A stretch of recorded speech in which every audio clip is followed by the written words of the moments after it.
CBS Radio Mystery Theater presents...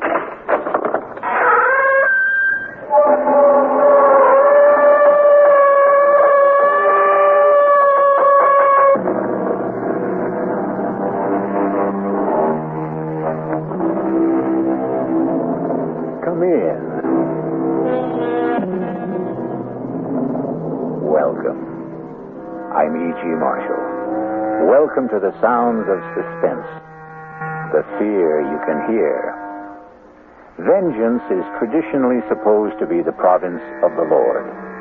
But too often, individuals decide that they will take it upon themselves to mete out punishment to those who may richly deserve it. The results are almost always devastating. As witness... You ask me how we're going to kill him, Harry. We're going to shoot Jason Grant in the belly. Is that painful? Very. You don't like the idea? I like it so much, it scares me. Then it's a deal. You're with me. I'm with you. All the way. Have you thought about a place, a time for the execution? Yeah. You bet.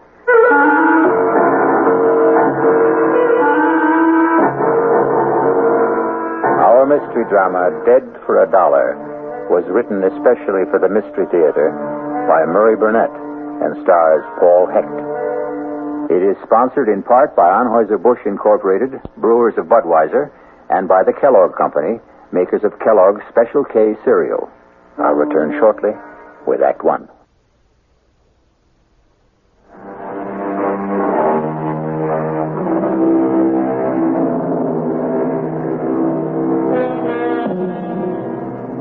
In today's world, the golden key to success is too often unfortunately attained through absolute ruthlessness and utter disregard of ethics, morality, and the rights of others.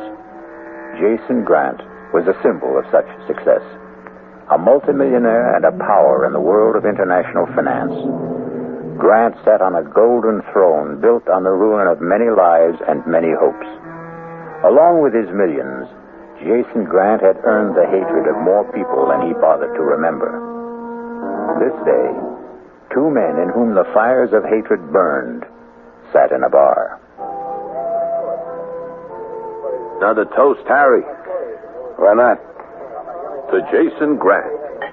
May his soul rot in hell. Amen. How long has it been, Harry? How long has what been? How long have we been meeting in this bar and drinking the same stupid toast? Let's see. Denise divorced me in 69. I ran into you here about a year later, so I'd say 2 years, give or take a couple of months. What do you think Jason would say if he heard us? I'll follow you, what? Here we are, two men acting like a couple of sniveling school kids. Now, what do you suggest we do? Kill him. Just like that. Kill him as slowly and as painfully as possible. I want to hear Jason Grant screaming and begging for mercy. Just like my brother screamed when Jason left him to bleed to death on the road to Busan while he bugged out to save his own skin. Yeah, we'd be sure and get caught. So what? So what? Yeah, so what? We'll just tell our story to a jury. We can... That still doesn't give us the right to kill. Look, does Jason Grant deserve to die for what he did to you?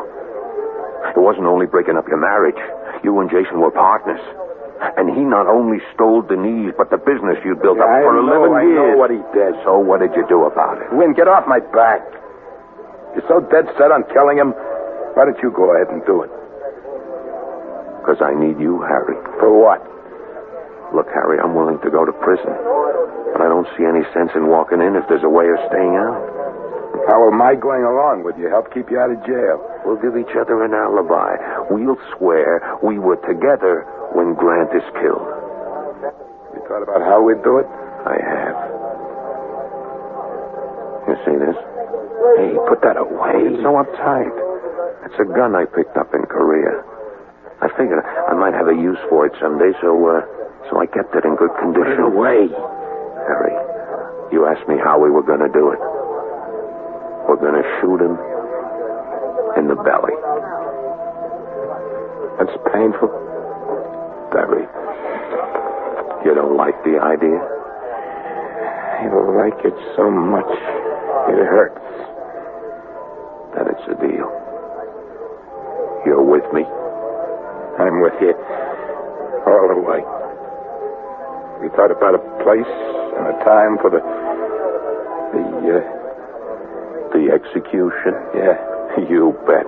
But, Harry, I need you to check some facts for me. I can. Now, you once told me that Jason worked late every Monday night. That's right. He still does it? I'm not sure, but I guess he does. That's when we're going to do it. Late on a Monday night. He'll be alone. I'll walk in, shoot him, and walk out. Oh, I thought you really had something worked out. You can't go into the building at night without signing in and signing out. Who said anything about getting in at night? You just listen. I walk into the building about 5 o'clock carrying one of those 2 boxes a telephone repairman has. Yeah? There won't be any tools in it, just work clothes. I'll hang around till about 8 or 9 when I'm sure Jason will be alone. They're cleaning women. Sure. But by that time, I'll have changed clothes. All you have to do is look like you're working or going somewhere to do something. They won't bother you. How will you get out? After I leave him bleeding. We left Mike in Korea. Just walk out the door. Take the elevator. And walk by the night guard. It might. It just might work. It will work. And all you have to do is say that we had dinner together at your place. No. No! I thought you said I was with you all the way. That means I could also pull a trigger.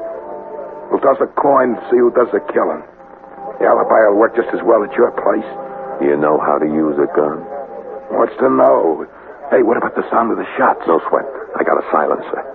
Okay, let's toss. You're sure? Dead sure.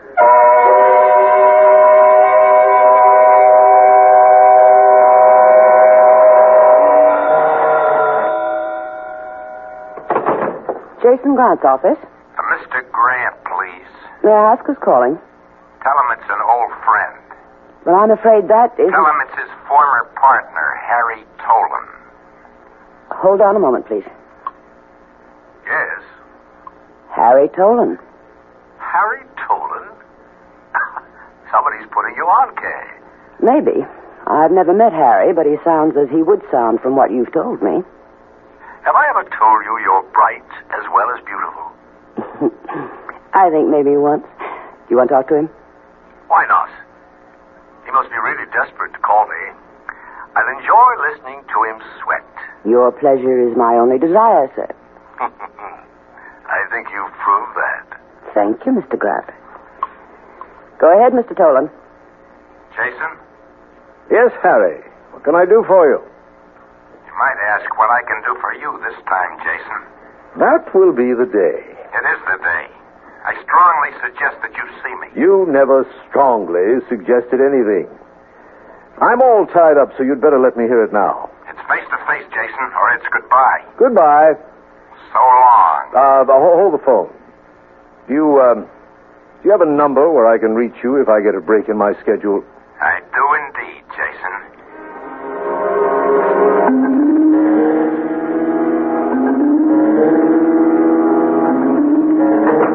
Jason, that secretary of yours is something else. Well, you, of all people, Harry, ought to know that I have very good taste in women. Yes, I know. What have you got in that toolbox? Don't tell me you're now a mechanic. All in good time, Jason. You had something to tell me. Yes. Well, I don't have much time.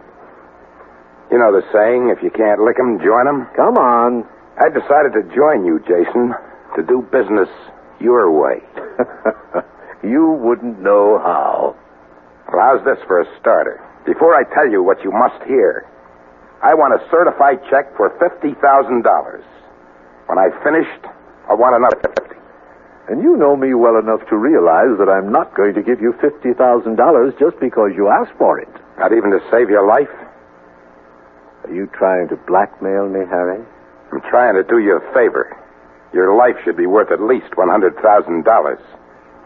You're serious? You think anything else in the world would have brought me to your office? Before I agree, answer one question. Do you know who's going to kill me? I do. Who? Me. See, the coin came up tails.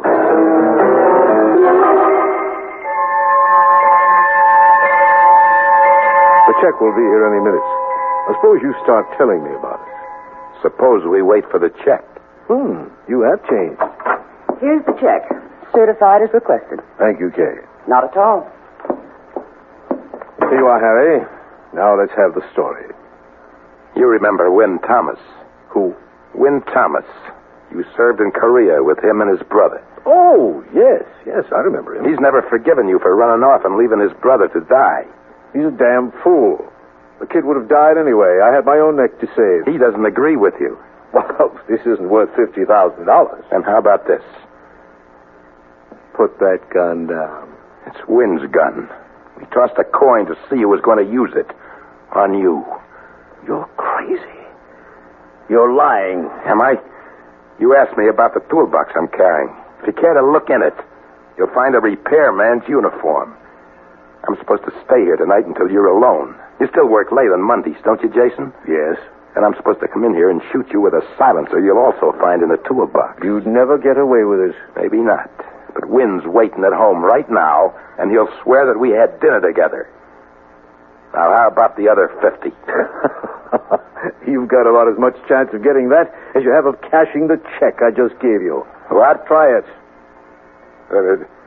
It's certified. Not by the bank. We have a stamp here which looks authentic. Did you think you could really put something over on me? Yes, I see by your stupid face you did. Now get out of here before I call the police.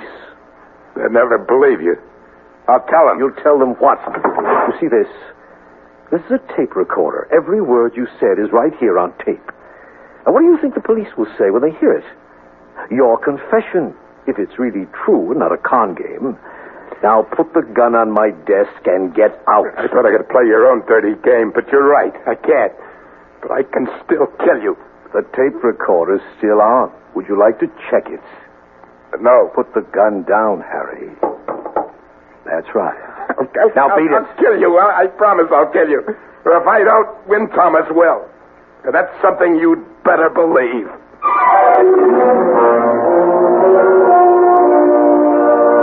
A murder has not been committed.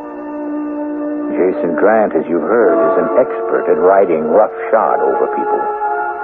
Believe me when I tell you that he was certain he had nothing to fear from Harry Tolan, nor was he too much concerned with Win Thomas. We'll learn whether Jason judged his men correctly when I return shortly with Act 2.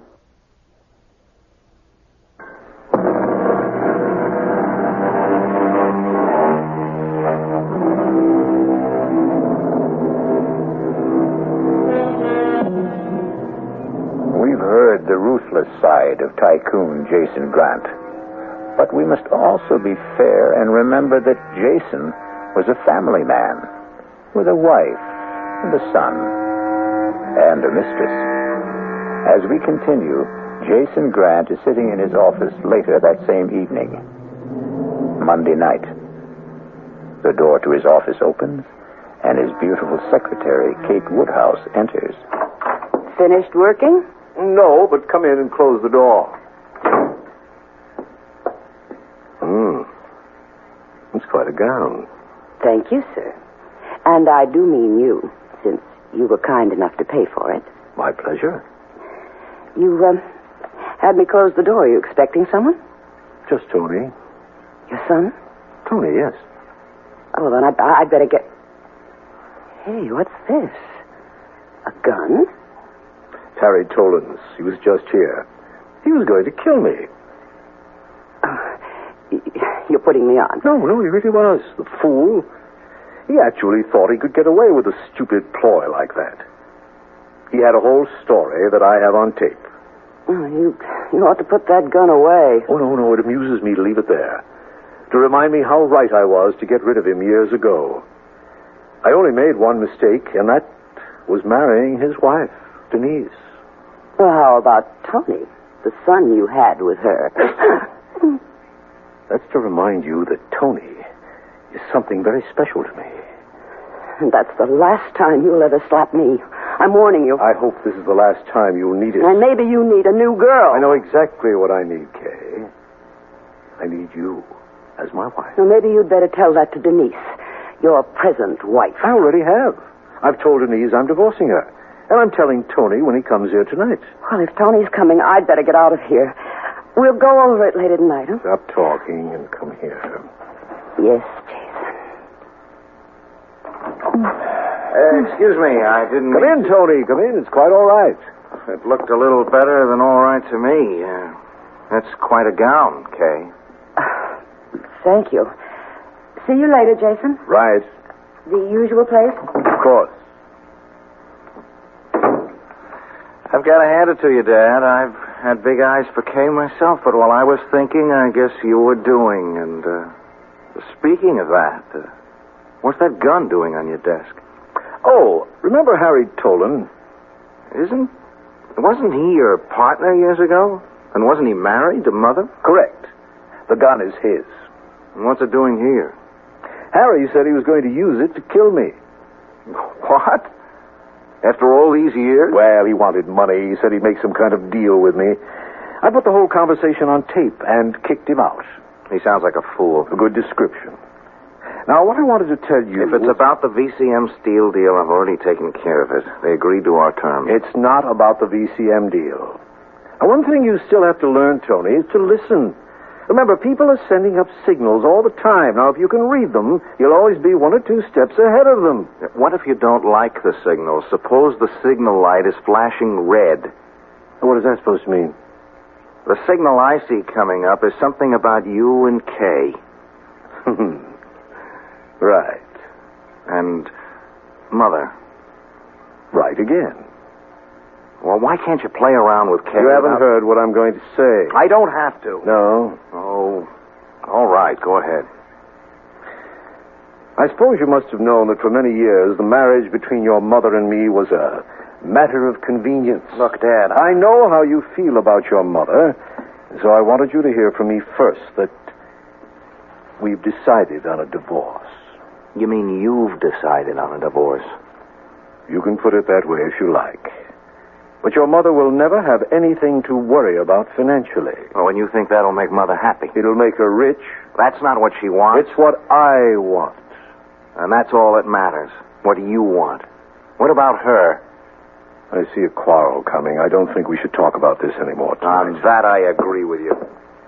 Good night. Tony. Yes? Think over what I've been saying about your mother being well provided for. She'll be fine, I know. I think you'll see it my way tomorrow. And if I don't?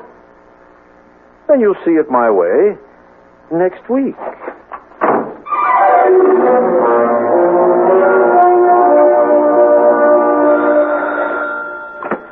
Yeah. When? Harry, where are you? What happened? I've been... I blew it. You what? I blew it. You mean Jason Grant's still alive? Yeah. How? Well, it's a long story. Have you got the gun? No. Where is it? I left it in Jason's office. You better get up here right away. Okay, as soon as I can grab a Now cab. listen, if I'm not here, sit down and wait and leave the TV on, you understand? Yeah, I got you. You better repeat it, Harry. If you're not in, I'll wait and watch the TV that you've left on. Right, and make sure you know what the show's about. Yeah, but when? What Never do you... mind. Get the cab. Goodbye.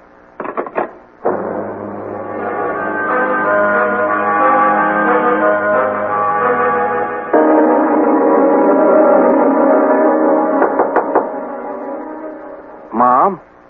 Tony? May I come in? Oh, of course, dear. Mom? I thought you were going to be at the office. I was. Dad told me. Oh. I know how you feel, and I'd rather not talk about it. Well, that's what Dad said, but somebody has to talk about it. Why? Because you don't just throw 18 years of marriage down the drain like... Oh, you'd be surprised how many people do just that. I was surprised. Honestly. Well, yes, I could see that you and Dad weren't really getting along, but I thought... And you were wrong. Do you want it? Want what? The divorce. course I want it. You don't think I was very happy living with your father when... When what? Oh, Tony. Now, what's happening to us? We've never been uncomfortable with one another, and now we can't seem to talk straight. I can. Well, fine. What do you want to say? I want to know whether you're really happy about it or whether... You see, I said we couldn't. Or whether you're just saying that to make me feel better, or whether Dad forced you to say it. Oh, don't be ridiculous, Tony. How could your father force me to do anything? Oh, you know what Dad's like. Do you, Tony? Yes, I do.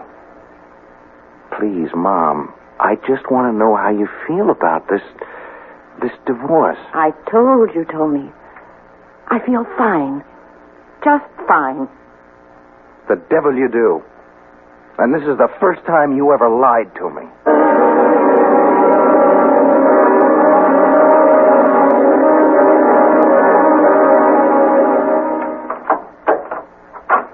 Who is it? What? Don't be a fool. Give me that gun. Give it to me. Don't. Maybe I was wrong the way I handled it. No. Please.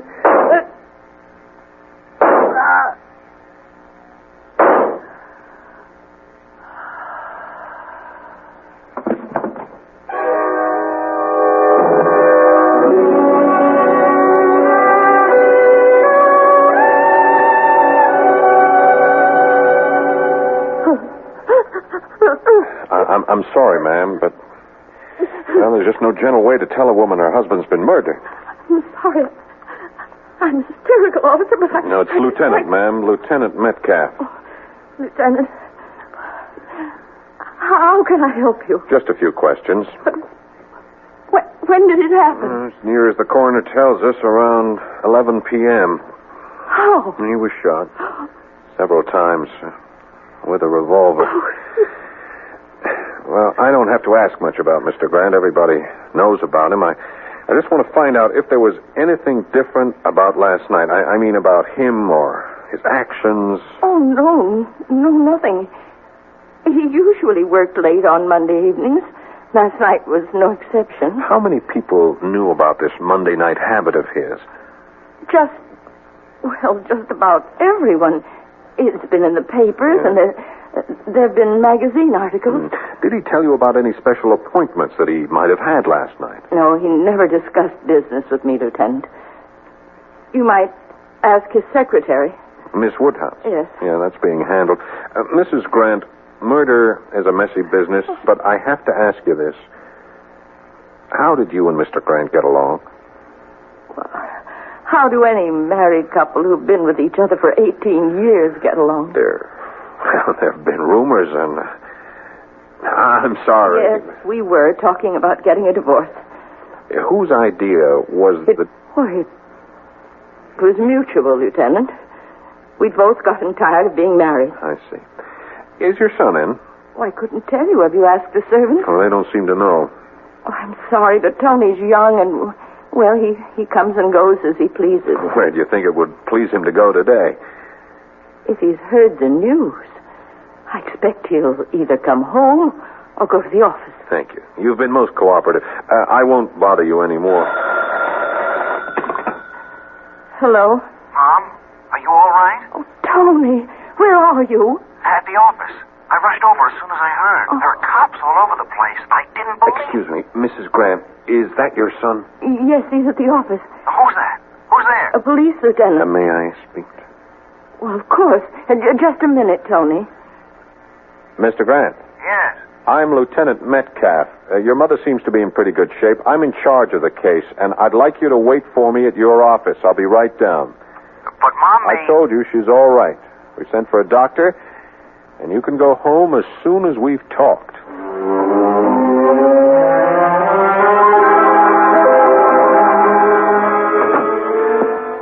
Morning, Duffy. Morning, Lieutenant. Where is he? Back in his own office. Lab men finished? They're packing up now. It's a big job, blood all over the Yeah, I joint. saw it. Which way the kid's office? Down the hall and to the left. Anyone with him? I thought it was okay to leave him alone. How did he take it? About the way they all do. Except we kept repeating, I don't believe it, I don't believe it. And seems as if he really couldn't believe that his father had been murdered. Yeah. Shock, maybe. Maybe. But from what I've heard about Jason Grant, he was a prime candidate for murder. Oh. Okay, Duff, you hang in here. I'll be right back. Mr. Grant. Who are you? Lieutenant Metcalf, homicide.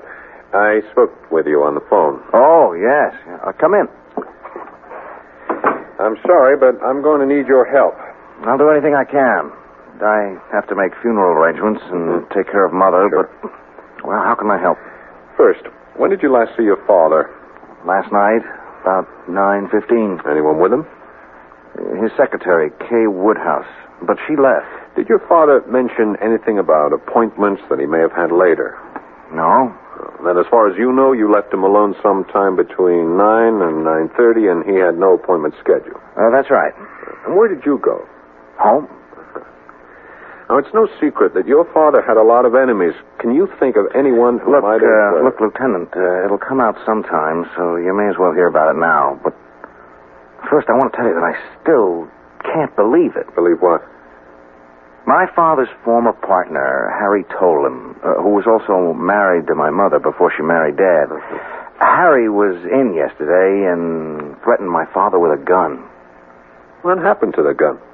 Now, Dad took it from him. It was on his desk when I was there earlier. I see. And on Dad's tape recorder in the desk, you'll find the entire conversation between them. Thanks. We'll check it.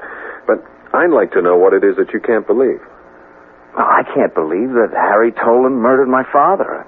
I've known him for years, and he just hasn't got the guts to kill a man.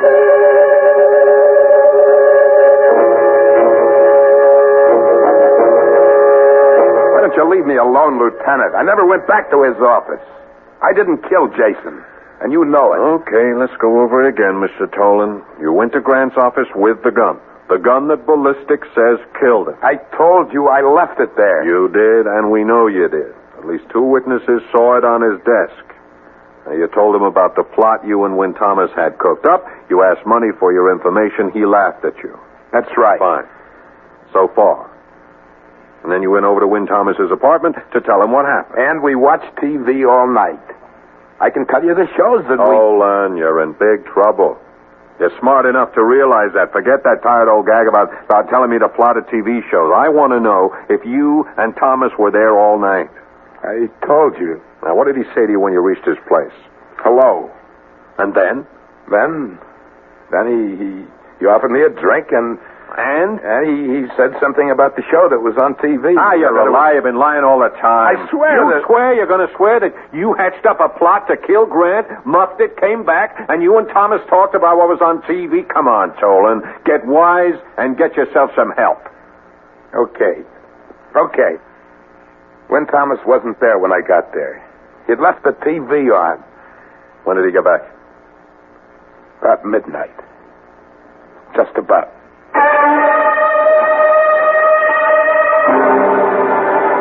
Win Thomas and Harry Tolan had their revenge. Jason Grant is dead. Before the body was quietly buried, the police had arrested Win Thomas for first-degree murder and named Harry Tolan as an accomplice. The case was closed to the satisfaction of the public and the police. But there may be some surprises when I return shortly with Act 3.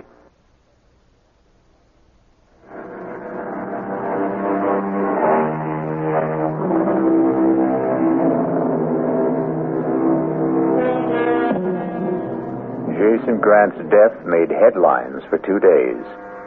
His funeral made the bottom of page 1. And then, Grant was just about forgotten. To Win Thomas and Harry Tolan charged with his murder, Grant was still an important part of their lives. He was also much in the thoughts of his widow Denise, his son Tony, and in the report of Lieutenant Metcalf. Report from Lieutenant Metcalf, homicide, 11th Precinct on the murder of Jason Grant, to the office of the district attorney. 1. An elaborate plot was hatched, then botched, and it will be our contention that Win Thomas went to Grant's office to finish it off. Although we can place him at the building at the time of the murder, we cannot put him inside the office. 2, we know the gun was there and the silencer. Why then did Thomas use towels from the men's room to muffle the shots? 3, why didn't he follow his own plot and change clothes and take the toolbox with him as planned instead of leaving it for us to find? 4, if Thomas was the killer, why didn't he take the gun with him instead of leaving it for us to find? 5, ditto the tape recording, which Tolan admits having told Thomas was made earlier that afternoon.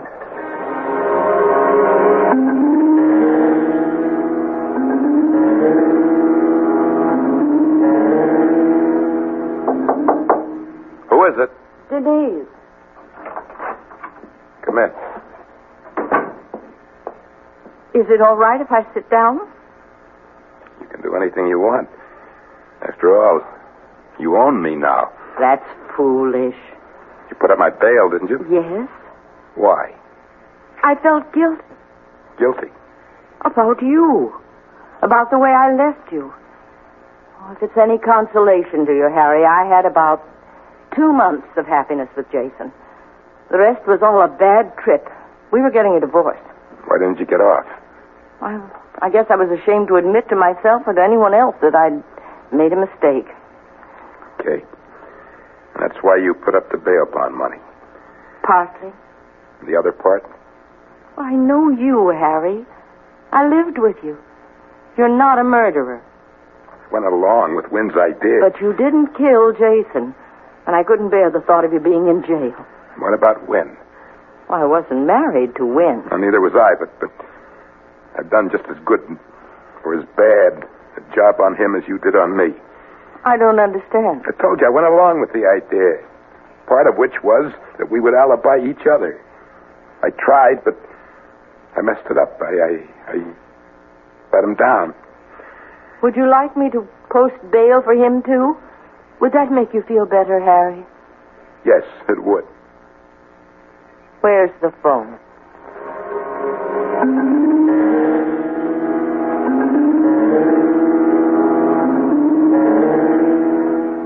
Will you have a drink, Lieutenant? No thanks.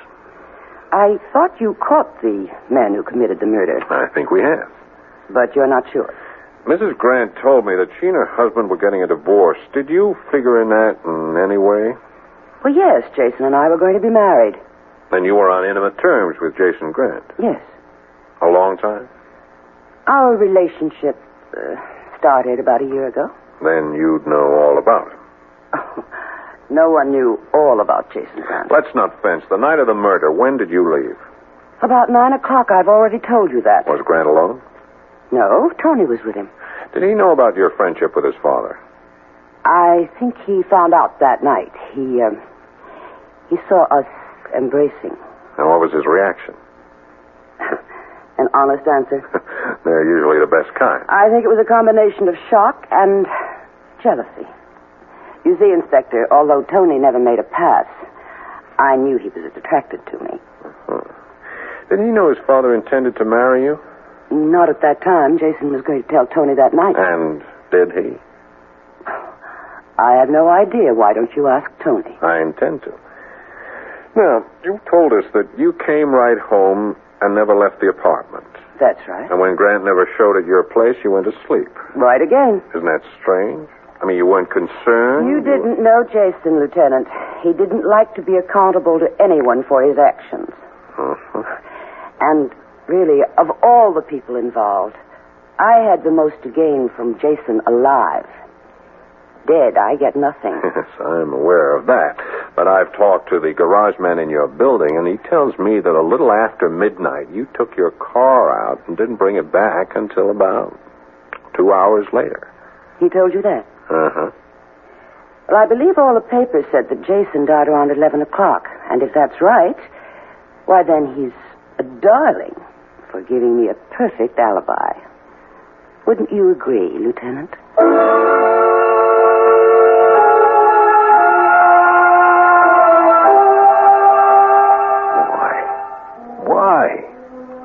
Why would she put up bail for me? Told you when, because I asked her to. I don't buy that. Well, you don't know her the way I do. And she doesn't know me. Nobody puts up that kind of money for a stranger, no matter what she tells you. How does she know I won't skip? She took my word for it. I don't buy that either. All that talk about how she felt she had done you wrong and the guilt she said that she was... Of course. Why didn't I think of that before? That's it. What? Guilt. That's the key word. Guilt. She feels guilty because she killed Jason. Are you crazy? I'm just getting smart. She said Jason was divorcing her. Didn't you tell me she said that? I said they were getting a divorce. Sure. We both know Jason. If he divorced her, he was through with her. She'd never get a cent from him. He'd fix it with his attorney so that she spent the rest of her life chasing him for alimony or a settlement. She couldn't face up to that, so she killed him. What are you doing? I'm calling Lieutenant Metcalf. Now, you listen to me. You say you didn't kill Jason. I don't know who killed him if you didn't, but I know one thing for sure. Denise didn't. And I'm not going to let you throw her to the wolves to save your own skin. That's a noble speech, Harry. Particularly coming from a guy who threw me to the same wolves to save his own skin. You can't make me feel any worse about that than I do. That's one of the reasons she put up the bail. I told her how I felt about letting you down. Yeah? Yeah. Listen, she's got all the money in the world. She can hire great lawyers. They'll be sure to get her off. We can testify about what a louse Jason was. She's still attractive. She's got everything going for her. I don't care what you say. She didn't kill him. And you're not going to let me call Lieutenant Metcalf. That's right. Sorry, Harry.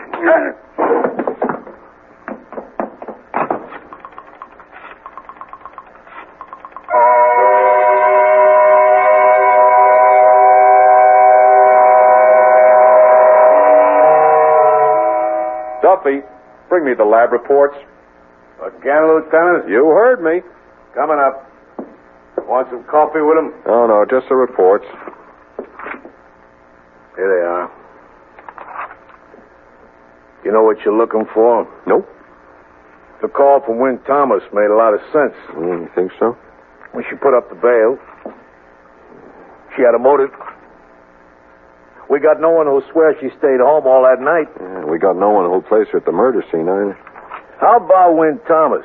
Why don't you think he did it? I didn't say he didn't do it. It's just that there are a lot of loose ends. And I hate loose ends. Hey. You got something? Look here. From the coroner's report. Here, look. Death resulted from one bullet in the heart. 3 other bullets were fired into the body all below the waist. Well, I don't see what could be, Duffy. It just could be.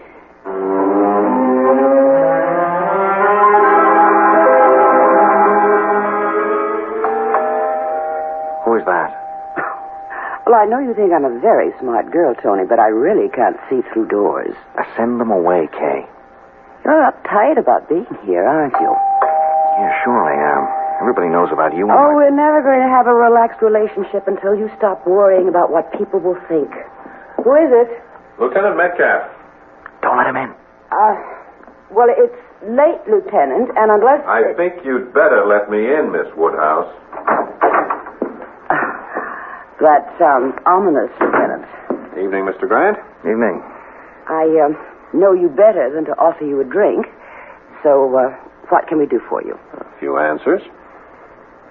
I'm afraid I'm all out of answers. How about you, Mr. Grant? I'll do anything to help, but we've been over everything so often. There's been a new development. Oh? Mr. Grant, did you know your mother has posted bail for Wynn Thomas as well as Harry Tolan? No, but... Can you think of any reason why your mother would do a thing like that? I haven't given it any thought. Your mother told Mr. Tolan she posted his bail because she felt badly about the way she treated him. That makes sense. She also spoke about guilt. What kind of guilt? That's the question. Thomas thinks it's connected with her not wanting to let an innocent man go to prison for a crime she committed. Thomas is a liar, and you're a fool for listening to him. What makes you so sure? Because I know my mother. She couldn't have killed Dad any more than she could kill a fly. She can't account for her time around 11 o'clock. She says she was at home. We can't place her there. Oh, yes, you can. I was there with her. I was there with her the whole time. Now, that's a stupid lie, Mr. Grant, and I'm sure you only said it because you're so upset Of course I'm upset. Why don't you forget about Mother and concentrate on nailing down the case against Thomas and Tolan? Although I can't see what else you need. I need to know why 4 bullets were fired when the first shot killed your father. The killer hated Dad. He just kept firing and firing. We all know how much Thomas hated him and why. But the bullets were fired low. It all seemed very deliberate. Well, maybe it was. Maybe Thomas hated him so much that he stopped in the men's room to get towels to muffle the sound of the shots when all along he knew there was a silencer in the toolbox Tolan left behind. Maybe he didn't have time. It takes time to fit a silencer onto a gun. Or maybe the killer was someone who saw the gun but didn't know about the silencer in the toolbox. Yeah, that's possible. Does your mother know you're seeing Miss Woodhouse? I take it she doesn't. How do you think she'd feel about that, her son taking right up with the same woman his father... You do play a very dirty game of pool, don't you, Lieutenant? Murder is a very dirty game, Miss Woodhouse. Well, Tony, isn't the men's room locked? Does your mother have a key, or do you, Miss Woodhouse? I think you'd better get out, Lieutenant. This is my apartment, and don't come back without a warrant. That can be arranged. What do you think your mother's going to say, Tony, when she finds out that you're in love with Miss Woodhouse, just as your dad was? You think she's going to feel she killed your father for nothing? She didn't do it. She didn't. You know she didn't do it. I just couldn't stand seeing him hurt her that way. And all because he had a picture of himself as the great lover. The great, great lover. So I took care of him. I was glad to take care of him. The way he would have taken care of anyone like him.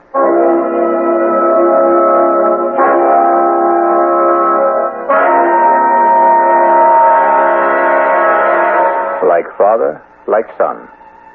Jason Grant was dead, murdered by his own son, who was driven to kill him because of his love for his mother. I'll be back shortly.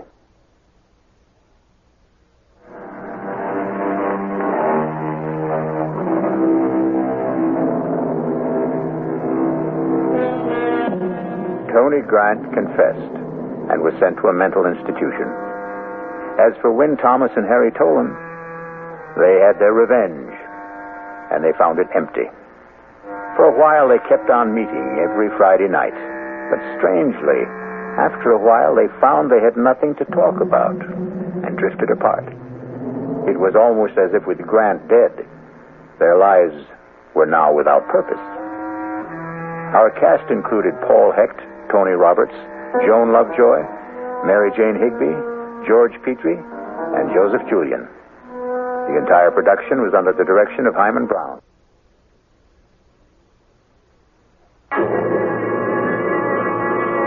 And now, a preview of our next tale.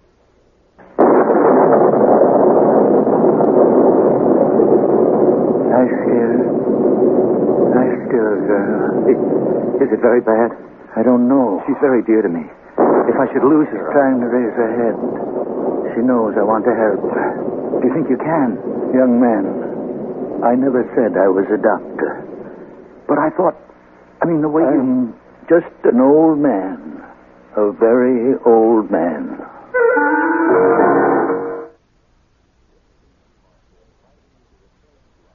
This is E.G. Marshall inviting you to return to our Mystery Theater for another adventure in the macabre. Until next time, pleasant dreams.